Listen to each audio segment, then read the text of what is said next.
আপনি 21শে জানুয়ারি Indian secular ফ্রন্টের উদ্যোগে কলকাতা শহীদ মিনার ময়দানে অধিকারের মহাসমাবেশে যাবেন, না আপনার হিয়ারিং এর ডাক পড়েছে ব্লকে যাবেন, এই নিয়ে অনেকে দ্বিধাদ্বন্দ্বের মধ্যে ভুগছে। আমাদের অনেক নেতৃত্ব জানিয়েছে এবং অনেক সাধারণ মানুষ ফোন করে বলছে, ভাইজান কি করব, 21 তারিখেই আমাদের আপনার হিয়ারিং এর ডাক পড়েছে। আমি আপনাদের জানিয়ে দিই, আপনার নির্দ্বিধায়, কোনো ভয়ের দরকার নাই, 21শে জানুয়ারি কলকাতা শহীদ মিনারে আমাদের ডাকে যে অধিকারের মহাসমাবেশ হচ্ছে ওখানে উপস্থিত হন। আর আপনারা কি করবেন, তাহলে একটা চিঠি তৈরি করুন। চিঠিটা আপনার ব্লকের যিনি ইআরও আছে, ইলেকট্রাল রেজিস্ট্রেশন অফিসার, তারকে দিন। সেই চিঠির নমুনা এই ভিডিওর কমেন্ট বক্সে দেওয়া হচ্ছে।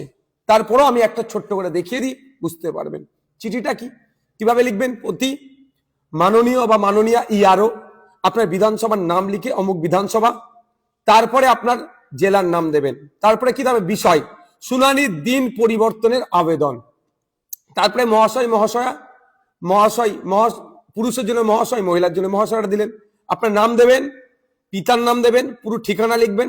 তারপরে আপনাকে যে নোটিশটা গিয়েছে, নোটিশটা ধরে বাম দিকের মাথায় এমন জায়গায় নোটিশে লেখা আছে, নোটিশ নাম্বার দেওয়া আছে, ওই নোটিশ নাম্বারটা বসালেন।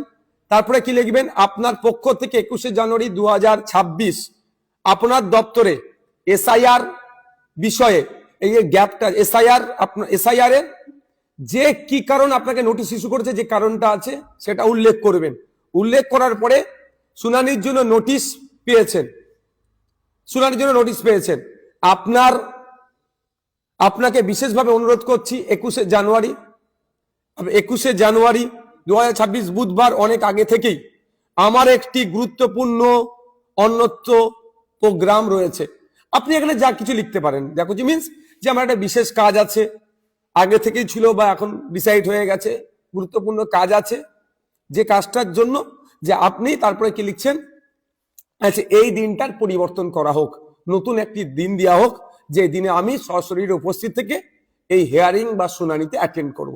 তারপরে ধন্যবাদ সহ আপনার সই করে দিলেন তলায়, যেদিনকে অর্থাৎ সোমবারই আশা করব, সোমবার কি মঙ্গলবার খুব বেশি হলে টার্গেট করবেন, জমা দেবেন, তারিখটা উল্লেখ করে দেবেন।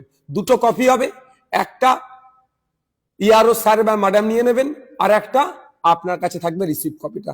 আপনি আসুন কলকাতায় আগামী 21শে জানুয়ারি কলকাতায় বেলা 11টার সময় শহীদ মিনার ময়দানে আসুন, আপনার আমার অধিকার বুঝে নিতে।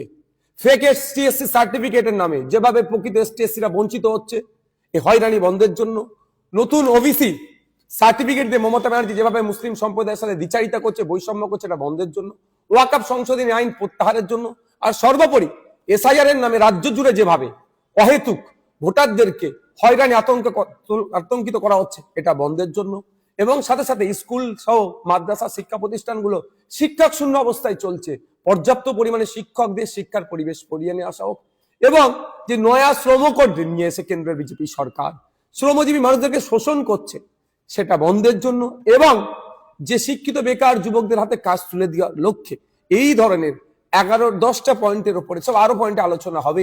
আমরা কলকাতায় শহীদ মিনার ময়দানে এক অধিকারের মহাসমাবেশ ডেকেছি। আপনারা আসুন, নিশ্চিন্তে আসুন, আপনারা এই চিঠি একটা করে আপনার ব্লকে ইআরও কে জমা দিয়ে রিসিভ নিয়ে চলে আসুন। কারণ আমি তাও বলছি, গতকালকে election commission of India West বেঙ্গলের সিইও স্যারের সাথে দেখা করতে গিয়েছিলাম, বিভিন্ন বিষয়ে আলোচনা হতে হতে ভার্বালি আমি এটা বলেছিলাম যে এই পরিস্থিতি, এটা কাকতালীয় কি ইচ্ছাকৃত ভাবে আমি সেটা বলতে পারছি না, কিন্তু ব্যাপক জায়গায় 21 তারিখে নোটিশ ইস্যু করা হয়েছে। আমরা মনে করছি বা আমাদের কর্মী সমর্থক মঞ্চে যে আইএসএফ এর প্রোগ্রামকে ভুলণ্ডিত করার জন্য দিকে দিকে যেমন তৃণমূল কংগ্রেস মিটিং মিছিল ওই দিনকে রেখে মানুষকে হয়রানি করার চেষ্টা করছে,